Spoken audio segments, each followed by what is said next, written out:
Could we go ahead and talk about how these people went from not wanting immigrants at all and oh, we need to get rid of immigrants and everything and sign an executive order to get rid of refugees from day one in office to then inviting white South Africans to the US on the refugee status? South Africa's white population has rejected President Donald Trump's offer to resettle them as refugees in the United States after Pretoria recently enacted the expropriation law. On Friday, February 7th, President Trump signed an executive order cutting U.S. aid to South Africa, citing the expropriation law, which he says targets the whites in South Africa. In 2023, South Africa received $270 million in funding from the U.S. A large part of the funds went to healthcare.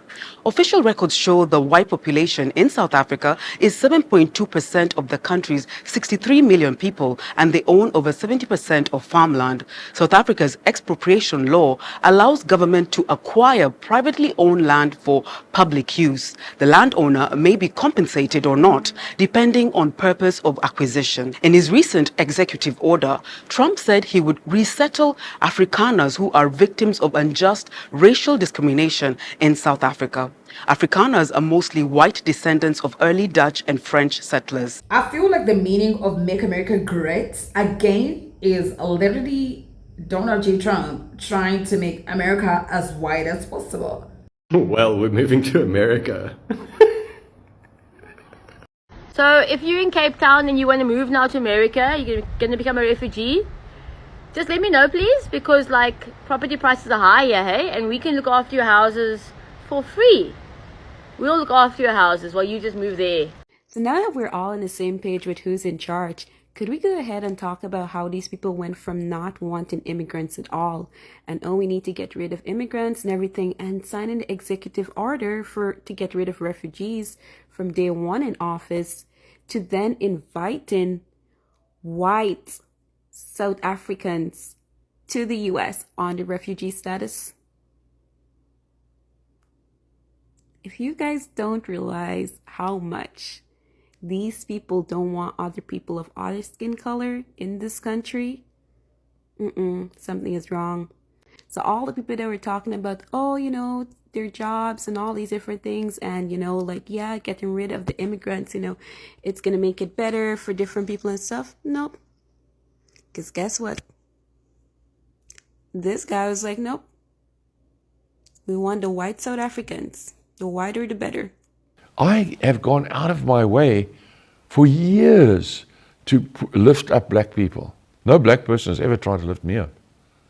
So how much more equality do you want? Here is a white man giving reparations to his people that he's dreaming that they could be oppressed in anyhow.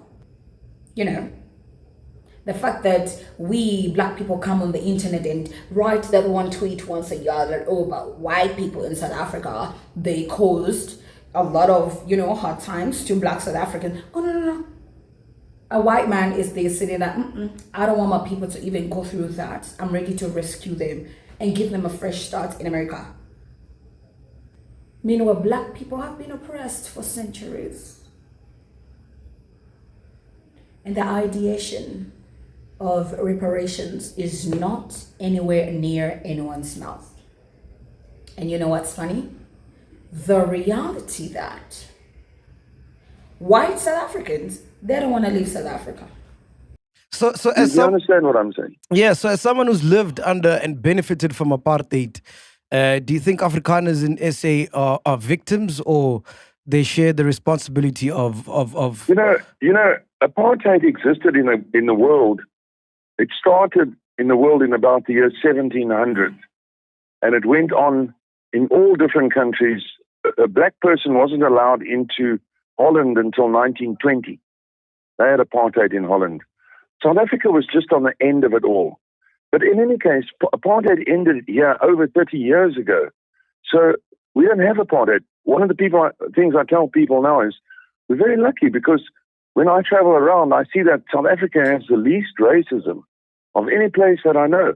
There's no racism here. Nobody is worried about race here in this country anymore that I see. when I walk, I'm talking about when I live my life. I don't see any problems. So it's much better now in South Africa than it ever was. But at the same time, we're all trying to get ourselves out of an economic hole. And to do that, we don't want to go around saying things that make people want to run away, if you know what I mean. So as Elon's dad, what's your take when he's supporting organizations like AfriForum, who he supports, and these guys are spreading misinformation, fear, and it seems like just to protect white privilege? Well, you talk about AfriForum. I've seen a few of their things. I've said they strike me as a little bit dull, but they don't strike me as causing fear. But when I hear people saying kill the Boer, kill the white people, that worries me. And if a black man is saying that, and I see quite a lot of that, and the person I've seen saying it is a Malema and his people. Well, and then when last did you speak to Elon? Sorry, I don't hear any white people saying anything like that. When last did you speak to Elon? I spoke to him on Monday. And he still stands on what he's been saying? Well, Elon is now part of a government. So he is part of what a government, he's now a member of a cabinet. So he doesn't allow to have independent ideas. He has to check everything he says with the rest of the government and to see what they have to say. Elon hasn't said anything bad about South Africa. Not at all. He's just said that you can't target people on any kind of racist law. That doesn't mean white on black or black on white. He's talking about anyone. So it's not just one way, it's always. He doesn't want any of this stuff anymore. And he doesn't want any group to be targeted with racist things. We finished with apartheid in the world maybe in 1970 or 80. And in South Africa, we finished with it in 1990. So we need to be over it now. Forget about it. Errol, can't blame everything on apartheid. Errol, we can't blame everything on apartheid. I get it. But the economy of apartheid is still pretty much very much alive, Black people were given an unfair... Hold on. Let me speak. You'll get your chance. Black people were pretty much given an unfair and were set back deliberately. There was legislature that was setting back black people. So how do we address those inequalities?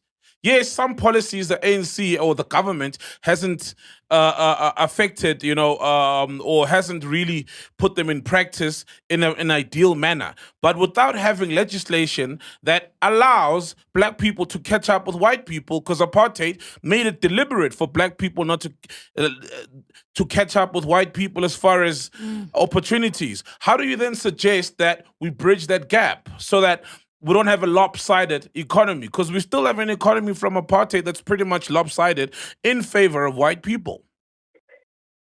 Well, I can answer that by saying that, first of all, of my acquaintances, maybe 50 or so acquaintances I've got, half of them are black and half of them are white.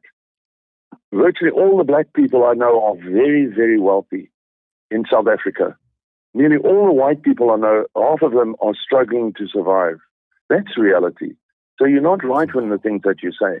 The other thing is that we need to give opportunities across the board to everyone in the country. I can't not agree with you on that. But we are 31 years already doing this. The only thing that we see when we hear about taking away properties, we see Zimbabwe, where everybody in the town in which I live, in the Western Cape, every single black person in the town comes from Zimbabwe. Every single one. There's several thousand. They all come from Zimbabwe. And the reason they're here is Zimbabwe doesn't exist anymore. It doesn't exist. It's a non-existent country. And we're trying to avoid that in South Africa. But Errol, have you bothered to sit down and gone through the Expropriation Act? It's not what Zimbabwe did. It's very...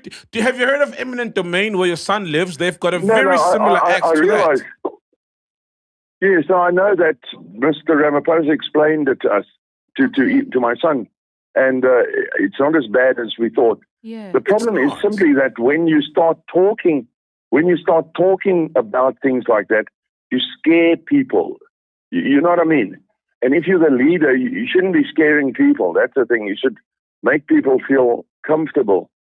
and not scare people. That's what I would say. I haven't got a good answer to you, but I would say that Mr. Ramaphosa has now seen that people are very concerned when he starts talking about expropriation, you see. And so there's lots of government land in this country. As a consulting engineer, I can tell you that about 40% of South African good arable land belongs to the government. Why don't they give that to people? All right, Errol. Why must it be taken away from other people? Yeah, but you do know that the Expropriation Act is not just looking at the land. It's also to fix the problem of hijacked buildings, which we see a lot in Joburg. And there's under 4 conditions where the government can take land without expropriation, and it's not just farmers' land. And if you look at these 4 conditions, no land that is currently being used by a farmer or a white resident for either living in or farming in will be taken. And I agree with you, calling it the Expropriation Act is obviously going to raise alarms, and maybe that's where the problem is. But yeah, it's raised alarms. Yeah, because of the name. But when you actually read the thing, it's not what it sounds like. Not so bad, right? Yeah. No, I hear you. I agree with you. I know. No, you're 100% right. I know. What we need to do is not scare people. We need people like you who give people a smile in the day and make them feel good, you know. We don't need people who scare you, you know, that's the thing. And the people in this country are struggling at the moment. Not everybody's doing well. People are trying to get by here on costs being what they are and everything. Errol, so we need encouragement.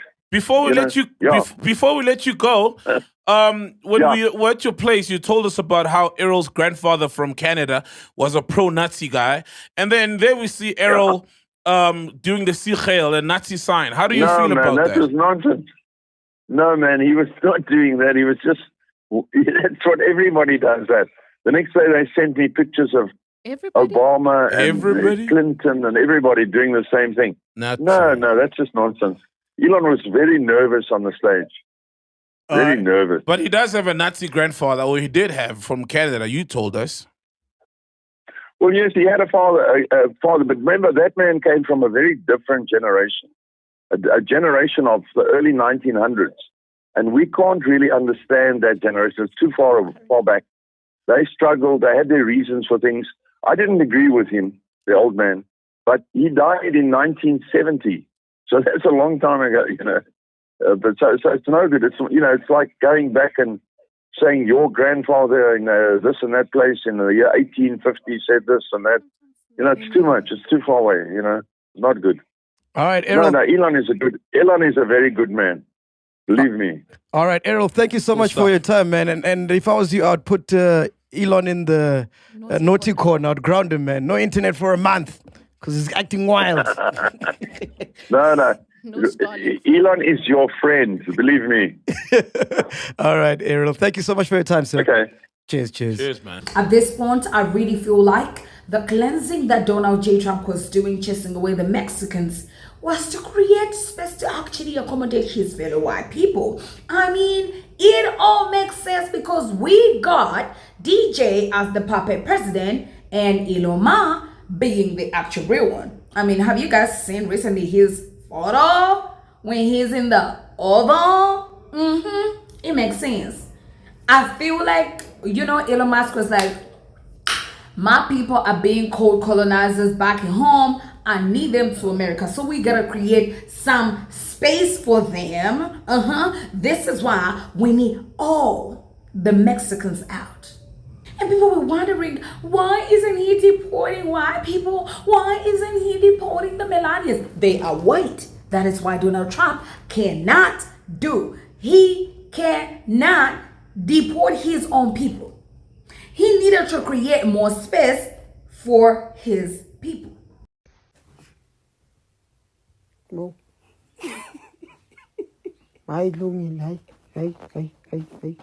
So when y'all gonna start telling Elon Musk to go back to Africa?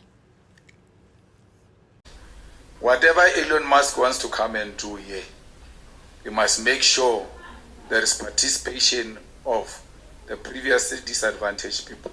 A BEE, broad-based economic empowerment,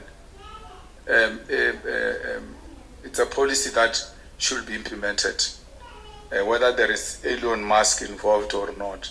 It must not be a policy for certain people and a policy for other people. Why must I educate Elon Musk? He looks like an illiterate. The only thing that protects him is his white skin.